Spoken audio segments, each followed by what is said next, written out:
I'm on.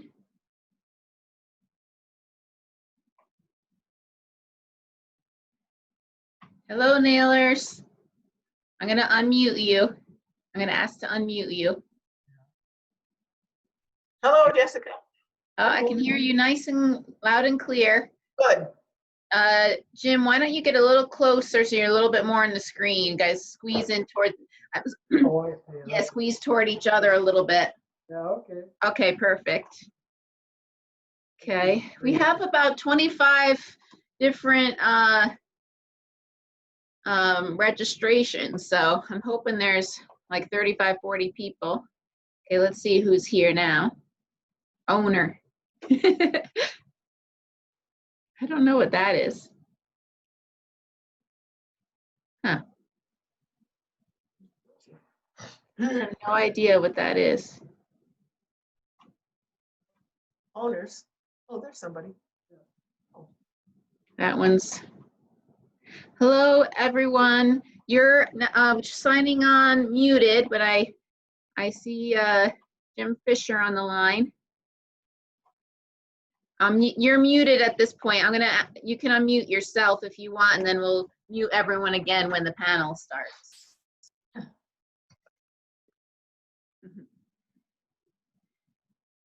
Hello all, I see folks signing on. You're in mute mode.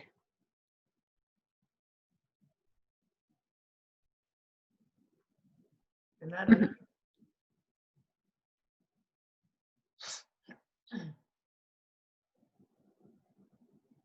Oh, we have our resident panelists signing on.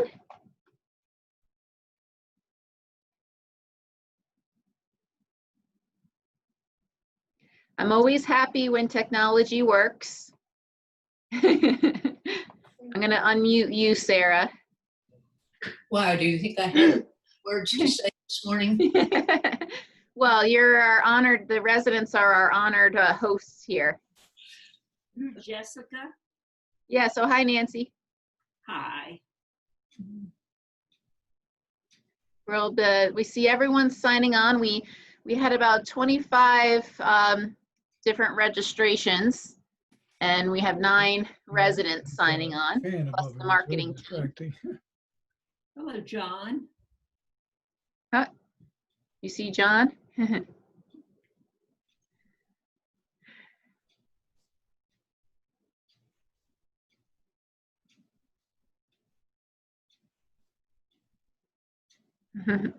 I need to play some elevator music for this part of the presentation. I bet Zoom does have a feature for that here. Do they call it elevator music? I can put it on my phone. Oh, I'll be happy to turn my classical music on that I just turned off. Yeah.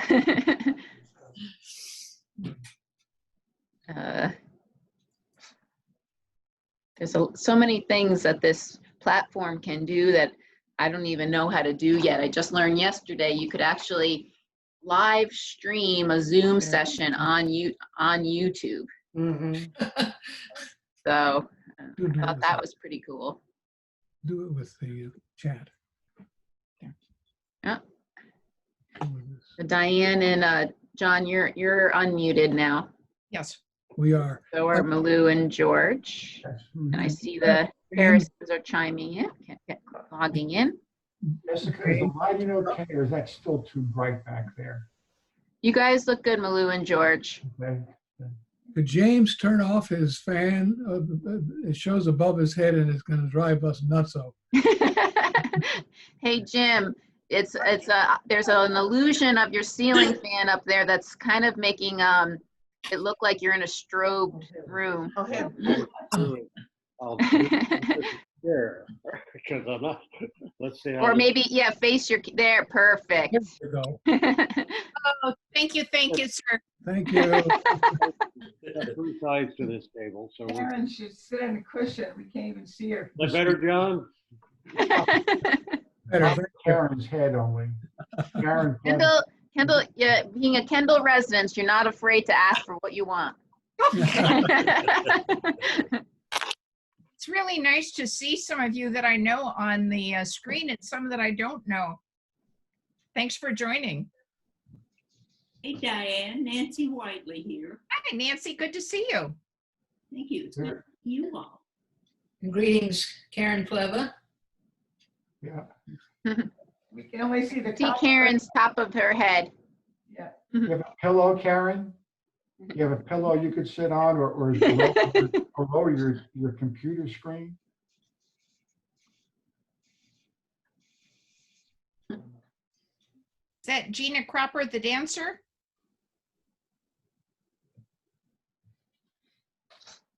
She's muted now. I think she doesn't have video. Yes, the dancer. Oh, there we go.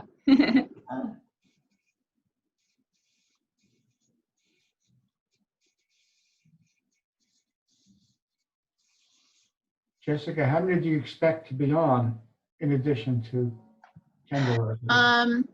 There's 25 folks that Ooh. registered, so I only see a handful on so far. Mhm. Can you hear us okay? Kevin, why don't you check your email just to be sure no one is having, Kevin, you can check your email to make sure no one is having a hard time logging in because they'll probably reach out to you. Raise your hand. Raise your hand. What? So see it if you raise your hand. You're not- We're fine. Bob, do you want to say something? Bob? Now, can you hear us okay? Can you hear us okay? Yes. Yep, Good. Not yep, there. hear you good.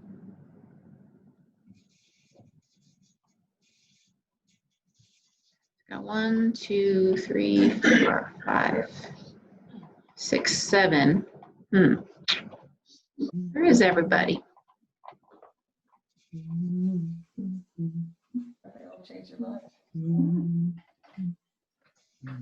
Okay, we did just have someone request to get in, so let me send them the link. We'll wait a couple more minutes because I'm expecting some more folks, and if they hadn't used Zoom yet, it'll take, when they log on, they might see that they have to sign up. So let's wait a few more minutes. Looks like Fred and Sue are coming.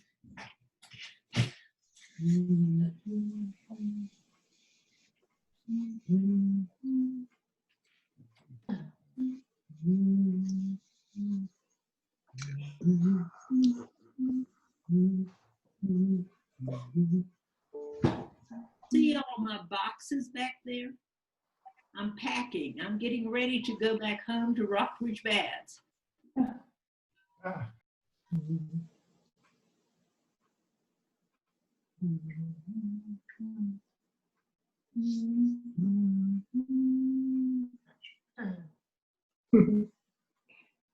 look at a piece of hair sticking out. Yeah.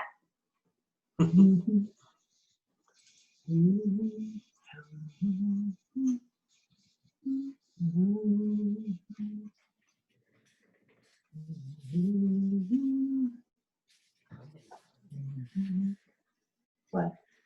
They can hear you humming. No, they can't. I can't even hear them. I'll be quiet, but if we're supposed to hear.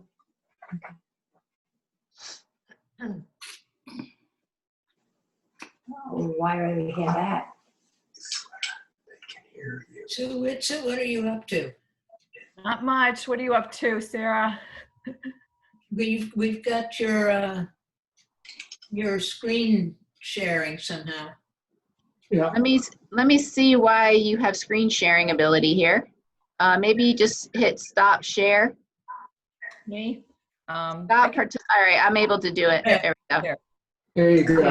Now it's okay. Yeah. Are you gonna let us see your pictures? No. I've been to too many Zoom meetings for the past 3 months, and I just got tired of looking at my face on a screen. Well, in the Zoom admin area, you can, put a profile pic up. So I just picked my best pic, and then I put myself on mute, and I put my picture up, and I should probably especially when I'm on 3 a day. Yeah.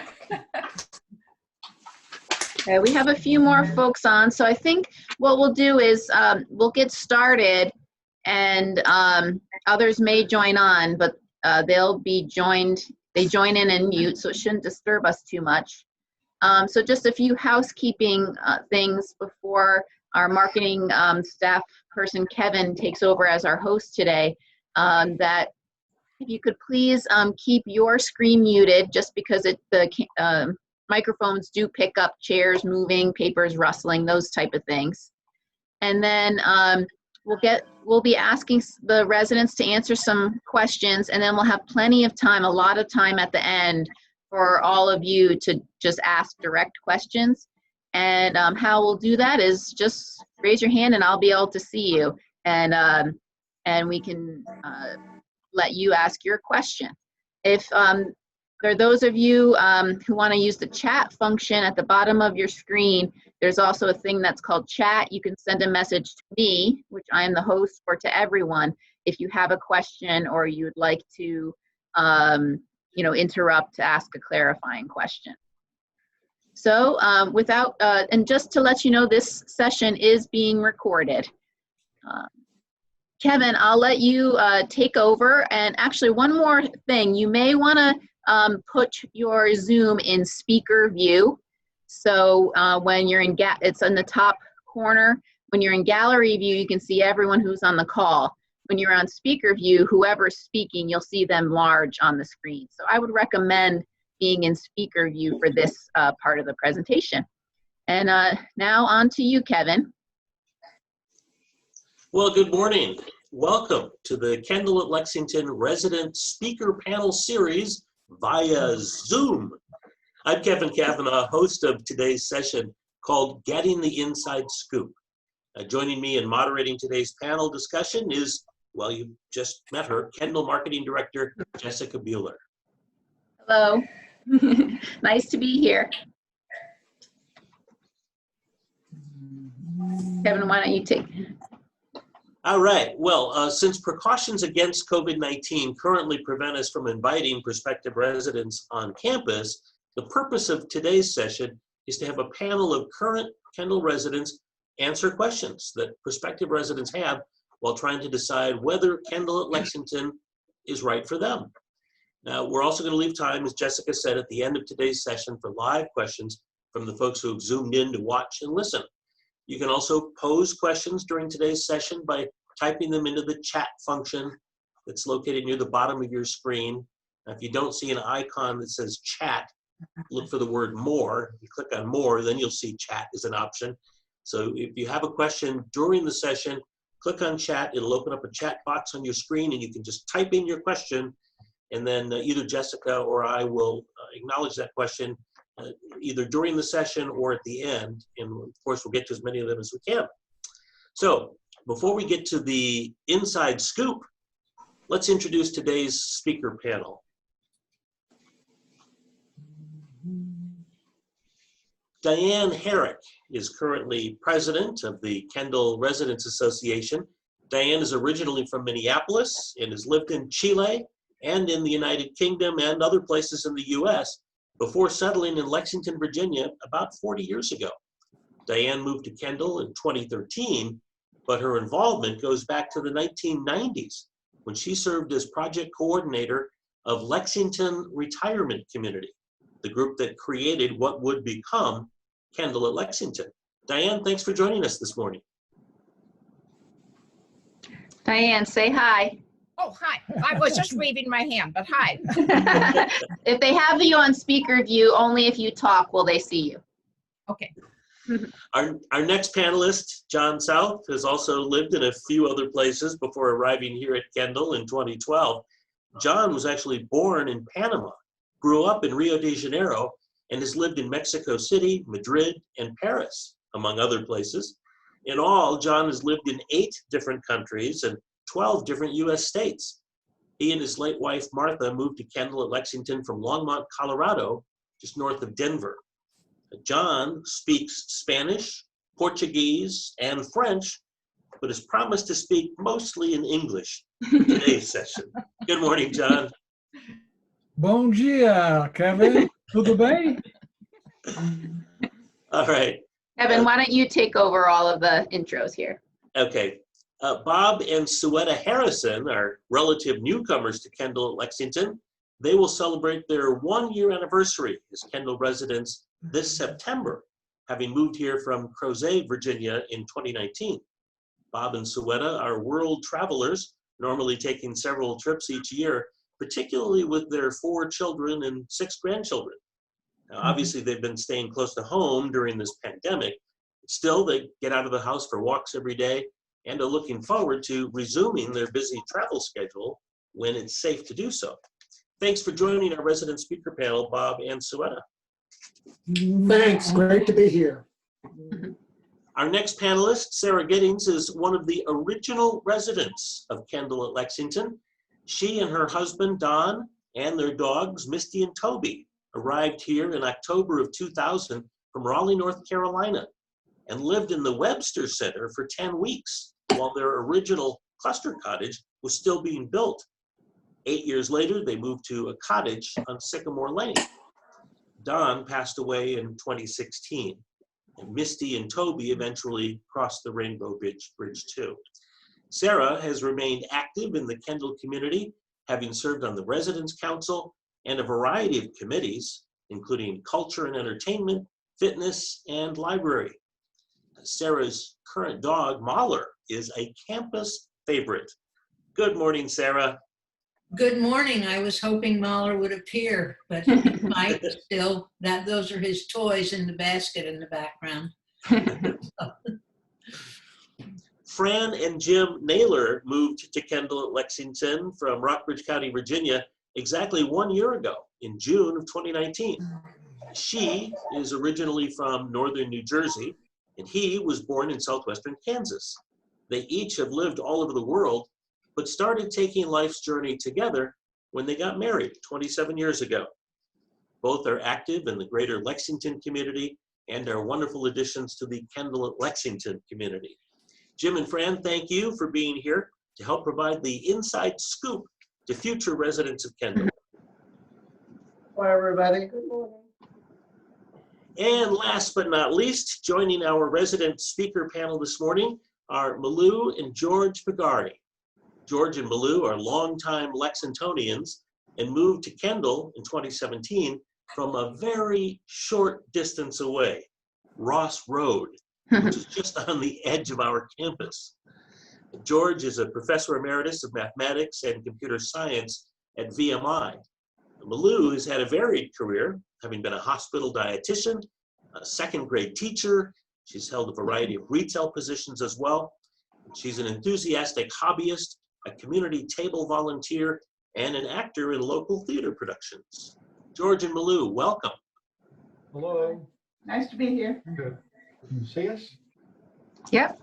Oh, good. Thank you to all of our resident speaker panelists for giving of your time to help the folks who are considering a move to Kendal get the inside scoop on living here. Well, let's get started. Now, as we all know, coronavirus has temporarily changed how we all live. But let's start out pre-COVID. Diane, we'll start with you. Why did you come to Kendal at Lexington, and how did your expectations match the reality of how you'd feel about living at Kendal when you got here back in 2013? All right. Well, I had been, as you had said, I had been part of getting Kendal organized. So we had been on the waiting list for a long time. And I kept saying, not yet, not yet. And then my husband died unexpectedly. And I thought, there's a hole here at the house, and I didn't care for that. So I came over to see what might be available. And lo and behold, the apartment that I thought the most desirable for me was available. So I made the decision over one weekend, and my kids said, okay, Mom. And this has really exceeded even what I expected. The sense of community that I found here has been wonderful. And still I have the community that I was familiar with here in Lexington. So it's just been a wonderful gift, meeting all the people. The stimulation that goes on here has been very good for me, and because I was missing some stimulation with my husband had dementia. So it has been a very good move for me, and I'm grateful. Thank you, Diane. Bob and Suetta, how about you? Now, you got to enjoy 6 or 7 months of living here before the pandemic, and that changed everyone's world. Was Kendal what you expected when you got here? it's far exceeds our expectations on almost every front. We were drawn here with the new housing, and were overwhelmed with their friendliness when we visited, which was kind of what we were looking for most. So many aspects are wonderful. The fitness program is something we're very interested in, and love the classes, all the strength and stretching, yoga, Pilates, and other classes. The weight room is so well equipped, and of course, I'm a swimmer, so I love the pool. It's very nice to have the pool, and it's not crowded. It's easily used. We are very pleased with the food and the service.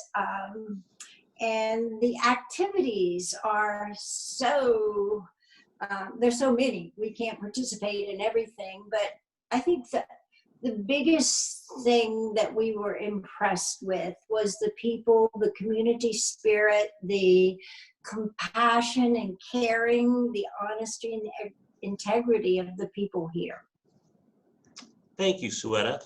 Bob, lots of changes here in the last 3 months. You two barely got settled in, and then to keep residents and employees safe from coronavirus, the community restricted gatherings and many campus activities could not happen. How big was that adjustment for you? Well, obviously, I think it's been an adjustment for everybody around the world. And initially, there was some disappointment, and then it evolved very quickly into a tremendous pride for the staff and the residents, who all adhere to very cautious and very safe protocols. It brings back a little story that happened this morning. I went to the fitness class for the first time. We were allowed in. There were 3 of us. We had very specific protocols. We had to have our temperature taken, answer questions, wear our mask in, and then 25 machines, and there were 3 of us in there. And Victoria and Christian were both there, and they sort of said, by the way, don't get near each other on machines. So we were all rotating around and said, we have to clean every machine after each of you finish it. And I said, well, wait a minute, Christian, I'm perfectly capable of cleaning the machine. And she said, no, we have to follow the very strictest. And we laughed, and she said, furthermore, you guys are going to be chatting an awful lot. You haven't seen each other in a while. And I said, no, just women chat. Nope, we chatted the entire time. And we joked about Al was in there, and he's very strong. And I said, Al, have you figured out when you follow me from machine to machine, I always turn the weights way up, so you think I'm doing a lot more than I really do. But there's no question, there's been some adjustments, but we're very proud of it. And we actually share the adjustments with our children and grandchildren, who are, needless to say, disrupted by this whole experience also. Thanks, Bob. John South, how about you? How is it living on the Kendal campus during a global pandemic? Well, it's not great anywhere in the world, but compared to what it might be if I were back where I moved here from, it's terrific. We have roughly 80 acres of property here, even though we can't be, it's opening up now and it's not quite as true, but during the time when we were restricted from having very much contact with anybody, there was still a lovely campus to walk around. My wife passed away shortly after I moved here. She was the great cook, not me. I don't have to worry about that. The food gets delivered to me. It's good food. So I'm a lot better off here than I would have been in a large city. Thanks, John. Sarah, how about you? Can you chime in on how it's been through all of these adjustments? I echo what everyone else has been saying. When we went under the quarantine, I was still recovering from some surgery, and so it was a slow process for me coming back both from the surgery and ending up in the quarantine. I still miss seeing people. I was actually looking through my blue book this morning. The blue book is the picture book of all of us. And I look at, and I haven't seen that person since before I got ill, which was a long time ago, and it's been a long road, but we'll come out of it. And I would again echo that the staff have been absolutely remarkable. There's not a single person on this staff that I have ever run into that hasn't been just a gem. Well, and thanks to the cooperation of the residents and the staff in taking all the precautions we need to during this global pandemic, we're very fortunate there have been no cases of COVID-19 here on the Kendal campus. My next question is for any of our panelists, and that is, what surprised you when you moved to Kendal? What did you find here that you didn't know about before you moved here? Who'd like to go first? John? John. I'll take a crack at that. When I moved to Kendal, Martha and I looked at a lot of things. It was a big decision for us, as it was for everybody. And our early search focused in on what were the facilities like, was the countryside pretty, were we going to have a nice view, transportation in and out, and community. We thought that the community would have been very impressed with the people we had met and the staff we had met. What surprised me was the wealth of resources there are here in this college town. There are actually 3 schools nearby, and we have, before the shutdown, frequently participated in activities, either taking classes or going to performances and so forth. And for a small town with, depending on how you count it, under 5,000 or over 5,000 if you throw in the students, there's a magnificent amount of stuff to do in this place. And that was a very pleasant surprise for us. Great, thank you. Anybody else? Residents want to chime in? Something? Malou? Malou, go ahead. I knew everybody would be friendly and welcoming, but what amazed me was for days after we moved in, people would drop by and bring us muffins and flowers and apples, and everyone just felt so welcoming. It was just amazing.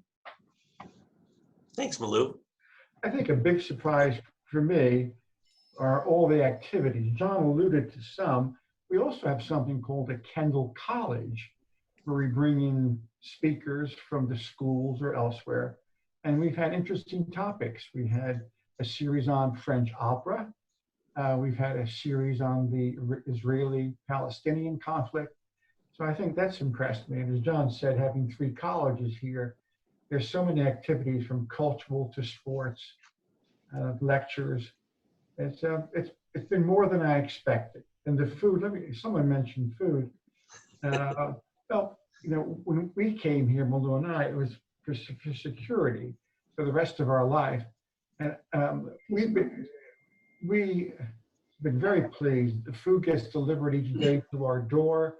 No worry, no concern. And our children have no concern for us. That's a big peace of mind thing that we want. Thank you, George. Sarah, did I see your hand raised there? I was just echoing what they had said, the surprises. When I came, when Don and I arrived, I was actually by far the youngest person here. That was 20 years ago, and I am no longer the youngest. But and people would say to me, "Well, you know, you moved there. You might live for 30 years." And I said, "Yeah." And so far, I have lived here for 20 years and not regretted a minute of it. It's been, the people have been amazing. I think our visitors might be getting the idea that we think that the people here are wonderful. I hope our visitors are seeing that, because it certainly is a major factor here. When visitors report back to me that I have met, they said, everybody was so friendly. It's just the friendliest place. So with that, I will. Thanks, Sarah. Did I see somebody? Jim. Jim, were you? We all agree with what's been said in the past, but there's a couple of things that we haven't heard about, and one is the restaurant. And the restaurant at Kendal is probably one of the finest restaurants in town. Hey, Jim, step back about 6 inches from, there you go, perfect. So the restaurant here is just wonderful. And the other part is following up with John's comments about the colleges. You can not only take classes, audit classes at the schools, but you can also volunteer to tutor, which I have done, and it's a very good experience if you've got some skills that some of the people at particularly the rats at VMI need a lot of help, and it's a wonderful experience. Thank you. Well, one of the questions that we hear a lot from prospective residents is, what do I get for the fairly substantial entry fee and monthly fees for living here? So, Jim, you just talked, but I'd let Fran and Jim, either one of you, would you tackle that question for us? From your perspective, what is the greatest value that Kendal offers? Oh, well, the value for us is basically what was already brought up, and that is that we don't have to worry about our kids having to take care of it. And in the meantime, it's a wonderful experience from what everybody's talked about. The food is wonderful, the ability to exercise, and the other point I guess I would make is that there are some great golf courses around, and other sports activities that are very good. And of course, all the colleges have wonderful sports. So a lot of people come here just to watch the college sports. Thanks. George and Malou, how about you? What would you say is the greatest value that Kendal offers? Oh, we need to unmute them.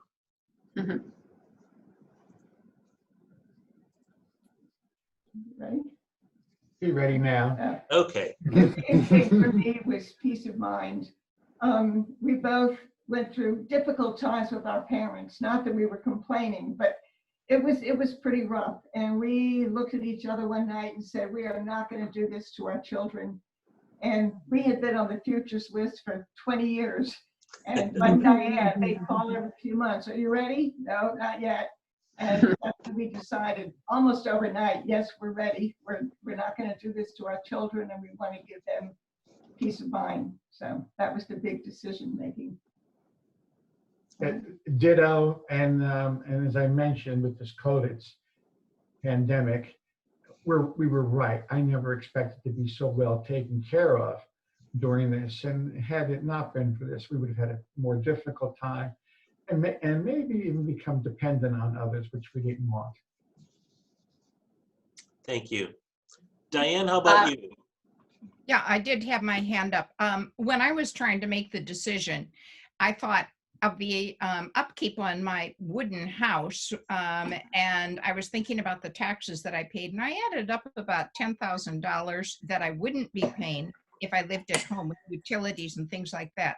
So that was one of the decisions that cinched it for me. I'd like also to tell about an experience that I had yesterday with a resident who her husband's having some issues.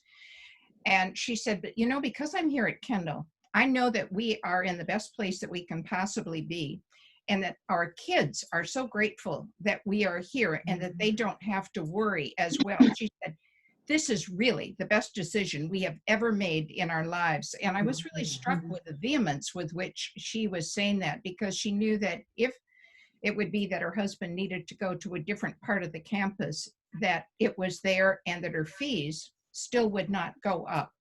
And that really is wonderful, because you have more knowledge about if that is what might happen, that everything is going to work out okay. Bob Harrison, did I see your hand up there? Go ahead.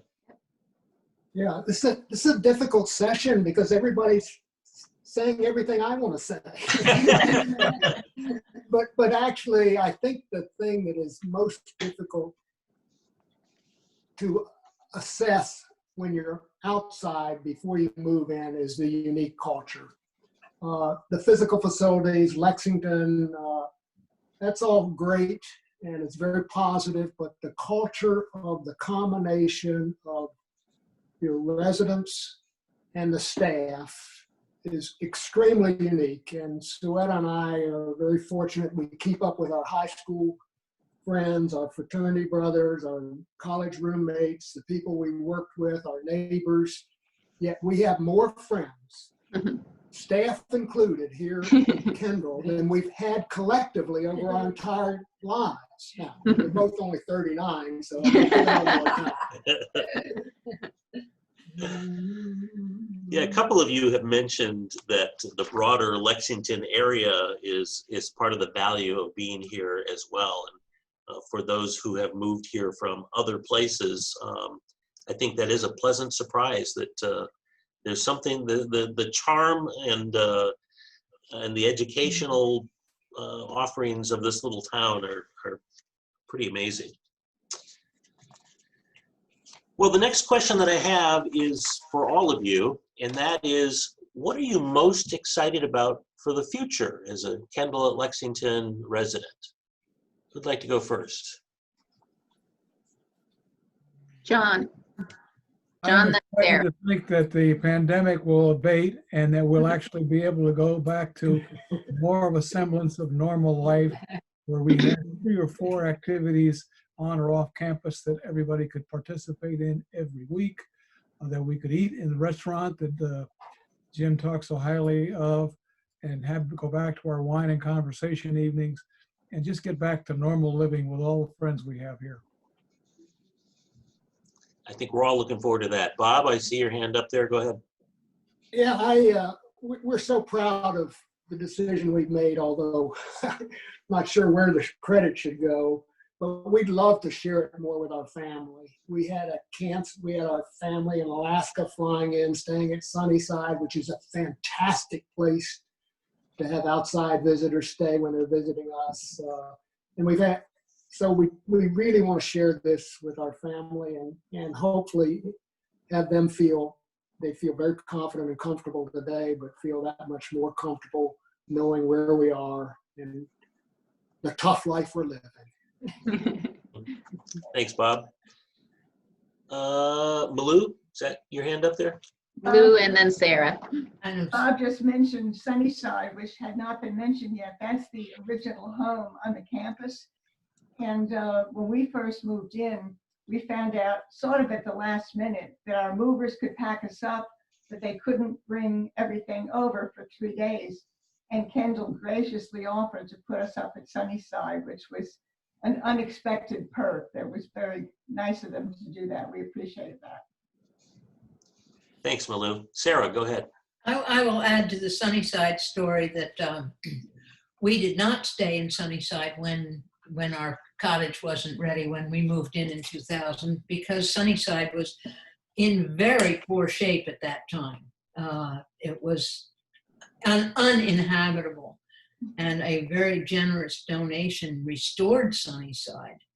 And it's a very interesting story to follow. It's there. My kids have used it.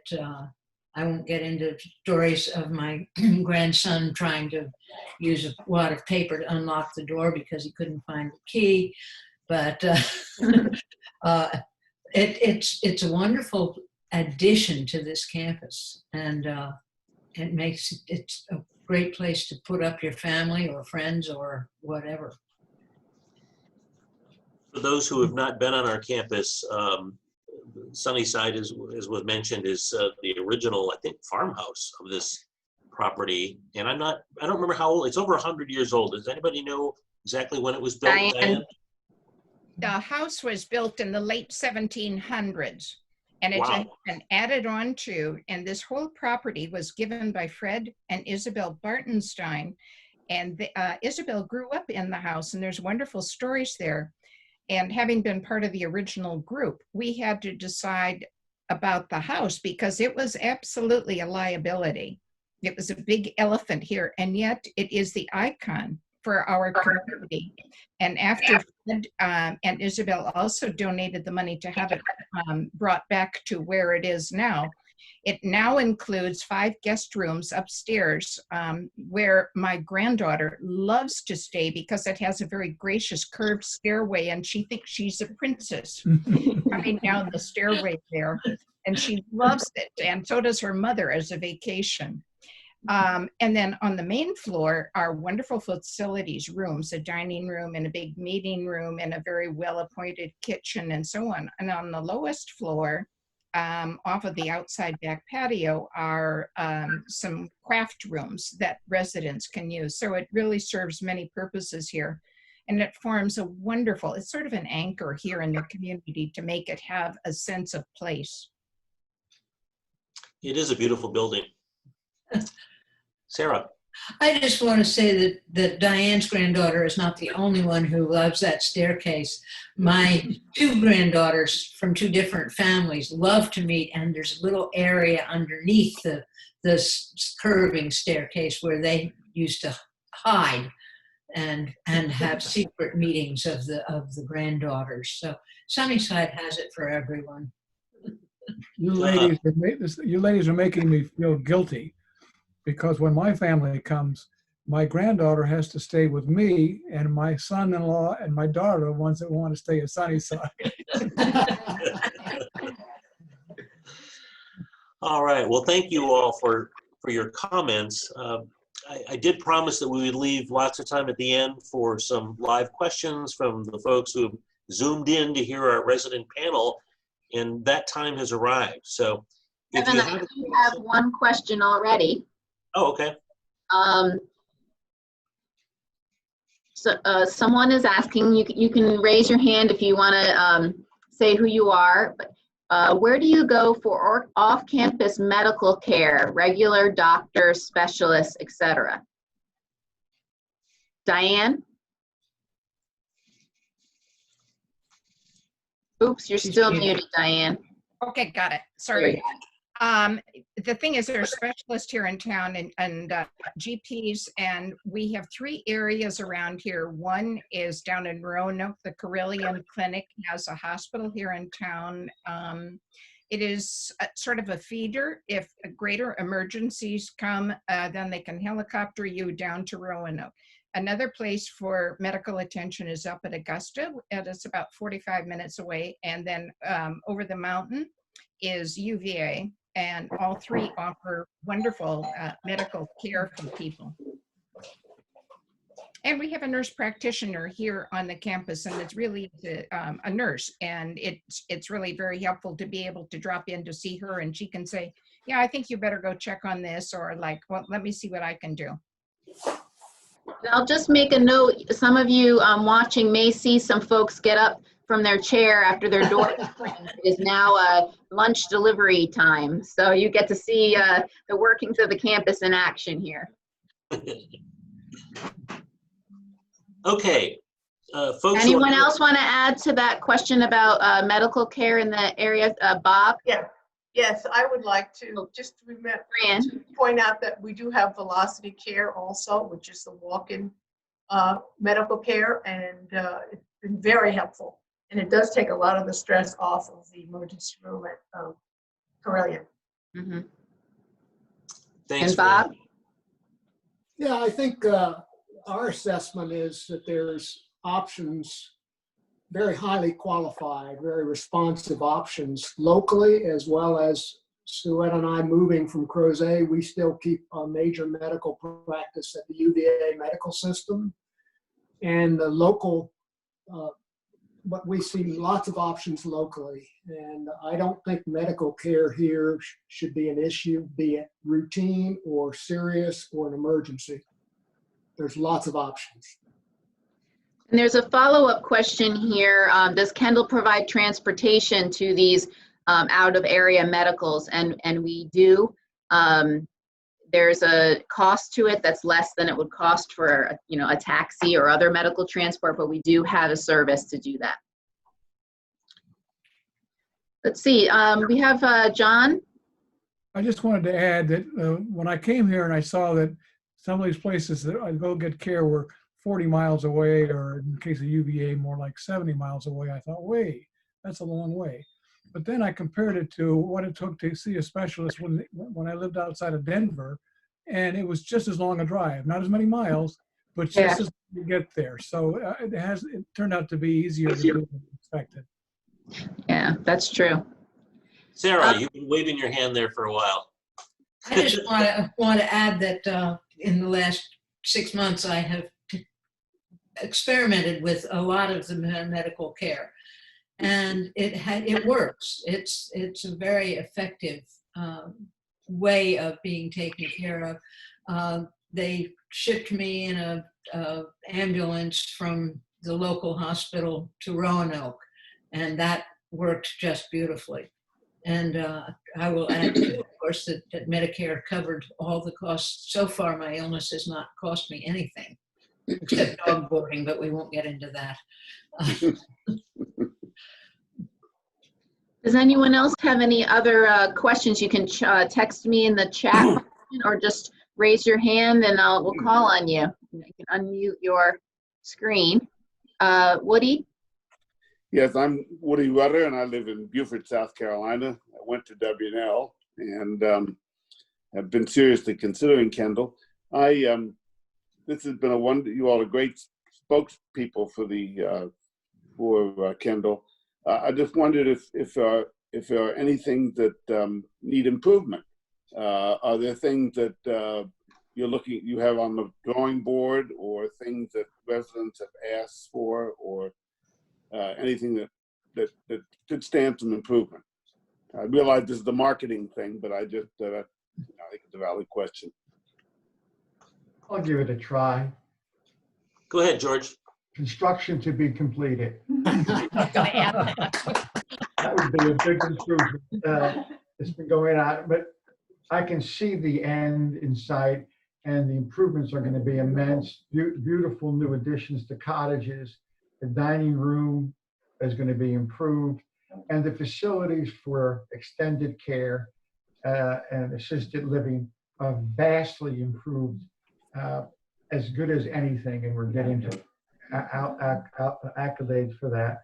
Outdoor patio, so it's all going to be worth the wait. Thanks, George. Diane? The improvements that we're undergoing right now were part of the strategic plan for in the past. One was to improve the facilities at the Borden Center, which is nursing care, and at the Webster Center, assisted living. And from that, we also knew that to realize the economies of scale of operation, that it was time to also increase the size of the community in order to make the finances work well. But all of these were combined together to lead to the construction, but we all are fatigued with construction. And I think that it will remain stable, I hope, during my lifetime, and no more construction for a while, like very minor things that we might need to do. We have really nice exercise facilities, and the stimulation, as I say, here in this small community. My husband was a professor at Washington and Lee, and so naturally I have a warm feeling about it and about our whole community.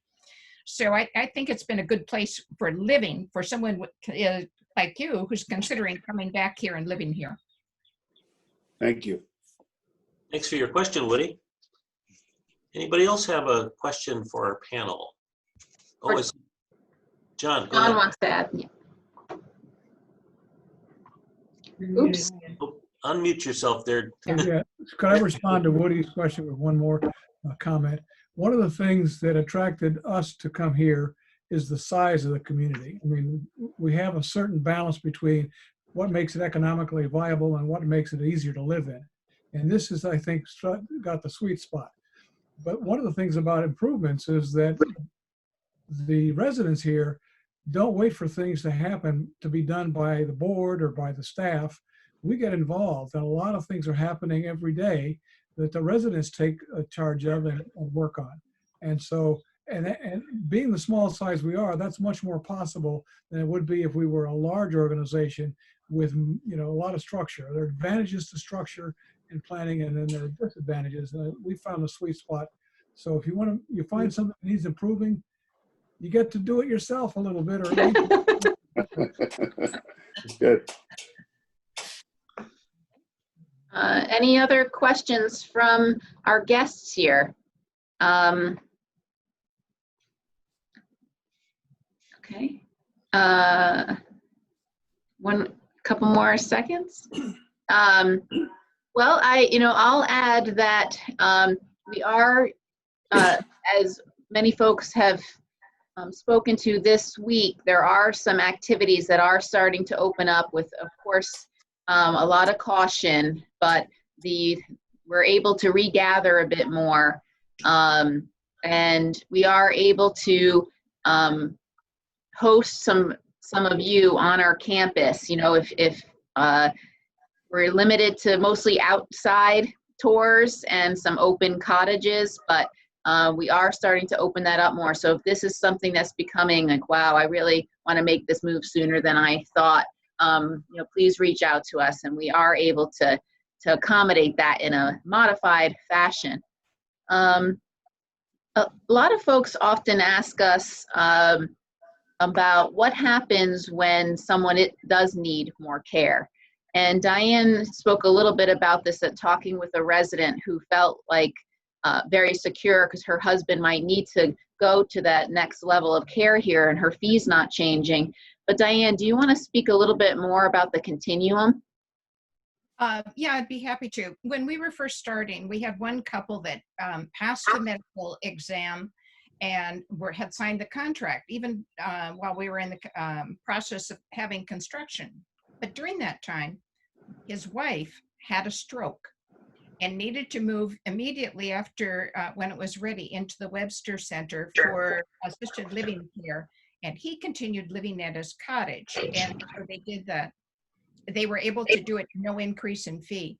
But the other part that I'd like to talk about is seeing some of our residents move from one stage to the other. The thing is, all of us would like to stay just how we are, but then events make our lives do change, and we have the opportunity. And I've seen some people move readily through and grateful to be able to have assisted living. And then, like in Sarah's case, using the Borden Center was wonderful because as she recuperated, she could still be here on the campus. I also have seen one of the residents who was having more and more cognitive issues and said, I don't need to move there. And the thing is, she also was a person who didn't really have relatives, and she was on her own. And we said, and it was a little bit more challenging. So I think that every single case is looked at in a very careful way with our professional staff and with the residents. We always want to have the resident be the one to be making the decision. But sometimes our cognitive abilities mean that it's a little more challenging to say it really is time, because this particular individual was not safe and not living in healthy conditions. So it's a balance. Right. And, we have a few more minutes. Are there any last questions, or would residents just like to, oh, Nancy.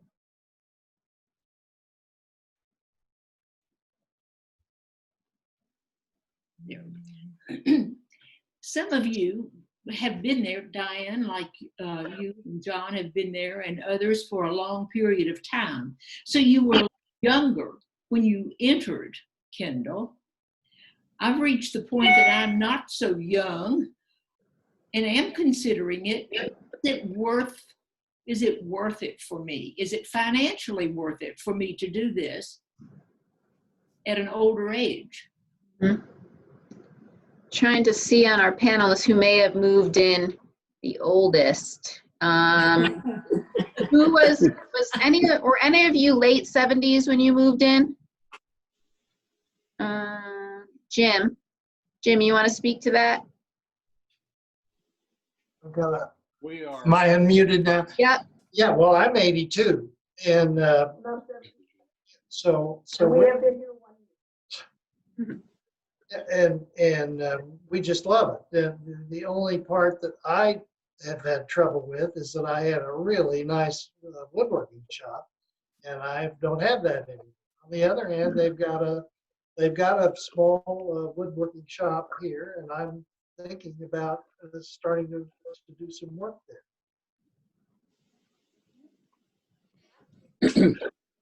I was working until the coronavirus hit, and I'm hoping to go back to work in August. I'm a docent at the museums at WNL.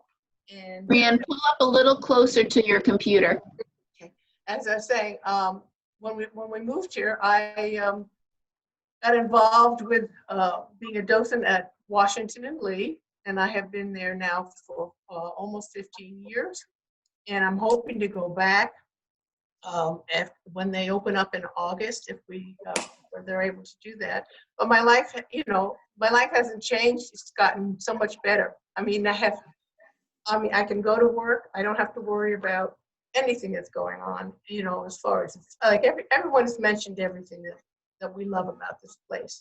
And I just say that's exactly how we feel. And we just think it's the greatest move we've made, sure. Bob? Yeah, I think the question is a very, very serious one, but I think the answer is very individualized. I view the longer you wait, the more critical it is that you do it. Personally, we probably, Suetta and I are 77. That won't be for long. I'll be the older person soon, but it was a little earlier than we thought we were going to move.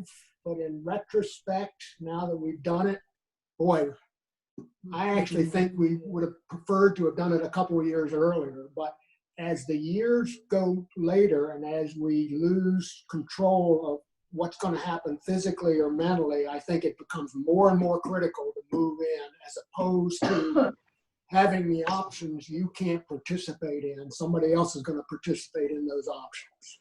Because this is a great option regardless of your age. Thank you. Diane, I see your hand up. Yeah, I've been trying to, I know Nancy, so I've been trying to think about responding to you, Nancy. And I think that you have to weigh in your head the quality of life that you want. And you've had challenges of where you are living. And as your physical condition changes and the arrangements that you make and what decisions, I think what's really helpful about Kendal is that you would be able really to go smoothly through the continuum and participate in the life and have the stimulation, the quality of life that would really be advantageous for you. I don't know what your medical payment situation might be and the kind of contract and so on. So there's a lot of unknown factors that I think you'd need to consider with the staff so that you would be better able to make a decision. As for quality of life, I think that it would improve living here. I think that's really a high factor to consider for everyone, is the quality of life that you would benefit from in living here at Kendal, the stimulation, the socialization, the quality of the food. The one thing is not having to do upkeep on your home or worry about it or to get some services that you might need. All of that's taken care of. So those are considerations in making decisions. Thank you. Thank you so much for that thoughtful question and answers. We have a couple more questions actually, and we wanted to end right at noon today, but I think we have time to take them. So the first one is a fun one. Do Yankees feel comfortable living down here in the South? John South wants to speak to that one. I want to speak to that one, even though, as Kevin said, I was probably born and lived my early years farther south than anybody else on the campus. I also went to school in New England and married a Yankee from New Hampshire and spent a lot of time up there. And I got to tell you, this is a great place. We don't look at where people come from. We look at who people are. So absolutely a Yankee can fit in. I'm going to Sarah jump in here too, because I actually was born and brought up a Yankee, although maybe Pennsylvania isn't total Yankee. Really? It's getting there. But yes, Yankees have been very welcome. When we moved here, we did not know a single soul in Lexington. We had met the marketing director, but that was it. And we were greeted with open arms, and we are so glad you're here, and we don't care if you're the Yankees. They didn't say it, they made it very clear. So, Okay. yeah, Yankees. Well, yeah. Jim Fisher, I see you have your hand up there. Do you have a question? Well, I don't have a question. We've made the decision that we're going to come and we have our house on the market. What I have is a 12 o'clock commitment, so we have to check out, and we just didn't want to disappear impolitely. Yes, I saw your nice message. Thank you so much. Wonderful sort of seeing you. We have one question of about, maybe we can ask it in this way, sort of, how have you overcome maybe some disappointments? You moved to Kendal, you all love it here. It's been wonderful, but there have probably been some things that were more disappointing. How did you overcome those, or do you have any suggestions for others regarding that question? George? Our disappointment is our house is still not sold. Just across the road. So for those considering coming, make sure your house is on the market in plenty of time. That's all I can say. Ours will sell one of these days. And this is also a good time for, maybe Kevin was going to speak to being able to sort of individually reach out to folks. So do you want to speak to that part, Kevin?